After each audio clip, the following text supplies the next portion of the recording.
Waste Bengal की politics एक बार फिर से हीट अप हो चुकी है और इस बार waste Bengal CM Mamata Banerjee ने एक ऐसी चाल चल दी है जिससे पूरा इलेक्शन नैरेटिव ही शिफ्ट हो सकता है। इलेक्शन सीजन आने वाला है, डेट्स अनाउंस हो चुकी है और इस बीच West Bengal CM Mamata Banerjee ने सीधा टारगेट किया है इलेक्शन कमीशन ऑफ इंडिया को। अब सवाल ये है कि आखिर हुआ क्या है और क्यों ईसीआई पर इतने सीरियस एलिगेशन लग रहे हैं। चलिए स्टेप बाय स्टेप समझते हैं। Hello law lovers and justice seekers, welcome to law Chakra. हम आपके लिए लेकर आए हैं कुछ बहुत ही exclusive. Introducing law Chakra prime membership, जो आपको देगा exclusive access like never before. बनिए लॉ चक्रा की प्राइम मेंबर और अनलॉक कीजिए full potential of legal knowledge. अभी ज्वाइन कीजिए। सबसे पहले कंटेक्स्ट समझ लो। वेस्ट बंगाल असेंबली इलेक्शंस होने वाले हैं 23 और 29 अप्रैल को और रिजल्ट्स 4 मई को आएंगे। मतलब पॉलिटिकल टेम्परेचर ऑलरेडी हाई है और इसी बीच West Bengal CM Mamata Banerjee ने chief election commissioner Gyanesh Kumar को एक डिटेल्ड 3 पेज लेटर लिख दिया है। लेटर सिर्फ एक कंप्लेन नहीं है बल्कि एक स्ट्रॉन्ग पॉलिटिकल मैसेज भी है। West Bengal CM Mamata Banerjee का सीधा एलिगेशन है कि ईसीआई का जो स्पेशल इंटेंसिव रिवीजन प्रोसेस चल रहा है वो जेन्युइन वोटर्स को डिसइंफ्रेंचाइज कर रहा है। उन्होंने लिखा कि it is a matter of deep concern that a constitutional authority such as the Election Commission of India appears to be undermining the democratic and fundamental rights of the people of Bengal। अब simple language में समझे तो waste Bengal CM ममता basically कह रही है कि जो institution elections को फेयर बनाता है अगर वो क्वेश्चनेबल हो जाए तो डेमोक्रेसी का फाउंडेशन ही हिल जाता है। और यहाँ उनका क्लेम है कि लाखों लोग अपने वोटिंग राइट्स खो सकते हैं। अब सबसे शॉकिंग क्लेम उन्होंने ये किया है कि इस प्रोसेस की वजह से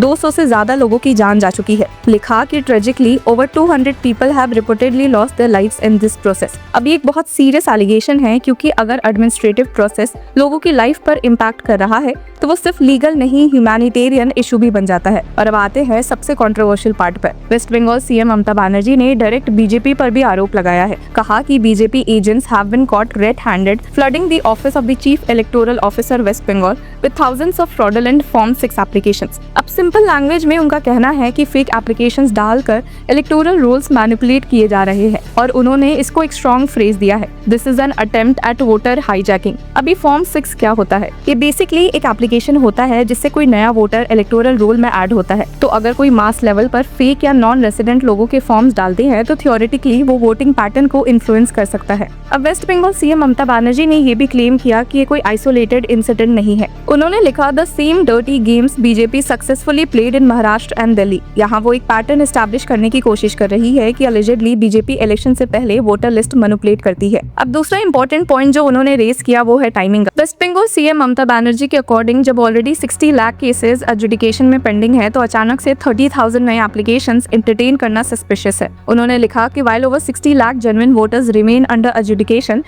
the ECI is now suspiciously rushing to entertain these bulk fraudulent applications behind closed doors। यहाँ उनका कोर आर्ग्यूमेंट है कि जब एग्जिस्टिंग डिस्प्यूट्स रिजॉल्व नहीं हुए हैं तब नए एंट्रीज अलाउ करना प्रोसेस को अनफेयर बना देता है और यहाँ से लीगल एंगल और स्ट्रॉन्ग हो जाता है। West Bengal CM Mamata Banerjee ने अपने लेटर में सुप्रीम कोर्ट ऑफ इंडिया के ऑर्डर का भी रेफरेंस दिया। कोर्ट किया to ensure fairness in the adjudication of the genuineness of the documents we are left with hardly any other option but to request honourable the chief justice of the high court at Calcutta to spare some serving judicial officers. इसका मतलब ये है कि supreme court ने खुद कहा था कि वोटर लिस्ट से related disputes judicial officers handle करेंगे ताकि फेयरनेस मेंटेन रहे। अब waste Bengal CM Mamata Banerjee का आर्गुमेंट ये है कि जब सुप्रीम कोर्ट ने क्लियर मैकेनिज्म सेट कर दिया है तो ईसीआई का इंडिपेंडेंटली नए एप्लीकेशन प्रोसेस करना इलीगल है। उन्होंने क्लियरली लिखा कि this is not only illegal and against the orders of the honourable Supreme Court but a direct assault on free and fair elections in Bengal. अब यहाँ उन्होंने 3 चीजें एक साथ बोली है, इलीगल, अनकॉन्स्टिट्यूशनल एंड अनडेमोक्रेटिक। ये लैंग्वेज काफी स्ट्रॉन्ग है और क्लियरली एक पॉलिटिकल प्रेशर क्रिएट करता है। और एक और टेक्निकल पॉइंट उन्होंने रेज किया है article 324 of in the Indian constitution का।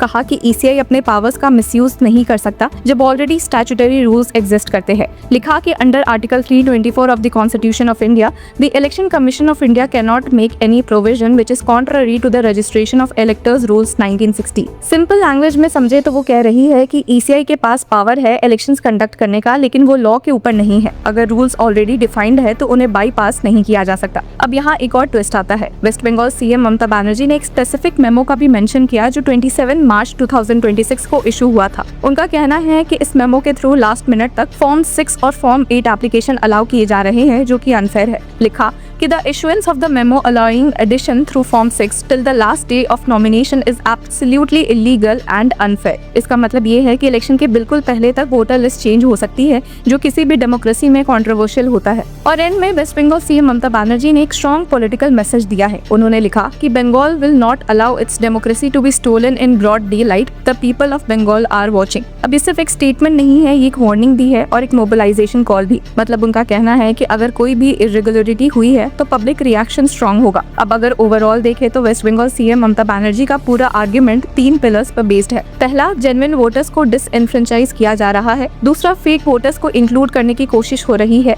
तीसरा, ईसीआई एलिजिडली सुप्रीम कोर्ट के ऑर्डर्स और लीगल फ्रेमवर्क को बाईपास कर रहा है। पॉलिटिकल एंगल से देखें तो ये एक प्रीएम्प्टिव स्ट्रैटेजी भी हो सकती है। मतलब इलेक्शन से पहले ही नैरेटिव सेट करना कि अगर कुछ भी इरेगुलरिटी होती है तो उसका ब्लेम ऑलरेडी फिक्स है। लीगल एंगल से देखें तो ये एक सीरियस कॉन्स्टिट्यूशनल डिबेट है कि ईसीआई के पावर्स की लिमिट्स क्या है और क्या वो एक्स्ट्रा ऑर्डिनरी सिचुएशन में रूल्स मॉडिफाई कर सकते हैं या नहीं। और पब्लिक परसेप्शन के एंगल से देखें तो ये पूरा इशू ट्रस्ट पर आ जाता है। इलेक्शंस तभी मीनिंगफुल होते हैं जब लोगों को प्रोसेस पर ट्रस्ट हो। अब सबसे बड़ा सवाल ये है कि क्या ईसीआई इस पर रिस्पॉन्ड करेगा, और अगर करेगा तो कैसे? क्या वो waste Bengal CM Mamata Banerjee के एलिगेशंस को रिजेक्ट करेगा या फिर प्रोसेस में चेंजेस लाएगा? और दूसरा सवाल, क्या ये इशू कोर्ट तक जाएगा? क्योंकि जब सुप्रीम कोर्ट का नाम ऑलरेडी इन्वॉल्व हो चुका है तो लीगल बैटल का स्कोप भी ओपन हो जाता है। एक चीज क्लियर है, वेस्ट बंगाल इलेक्शंस अब सिर्फ पॉलिटिकल नहीं बल्कि कॉन्स्टिट्यूशनल बैटल ग्राउंड भी बन चुका है। और आने वाले दिनों में ये देखना इंटरेस्टिंग होगा कि क्या waste Bengal CM Mamata Banerjee का ये मूव एक मास्टर स्ट्रोक प्रूव होता है या फिर सिर्फ एक पॉलिटिकल एलिगेशन बन के रह जाता है। तो व्यूअर्स, इस पूरे मुद्दे पर आपकी क्या राय है? Do let us know in the comment section. Until then, keep following Law Chakra.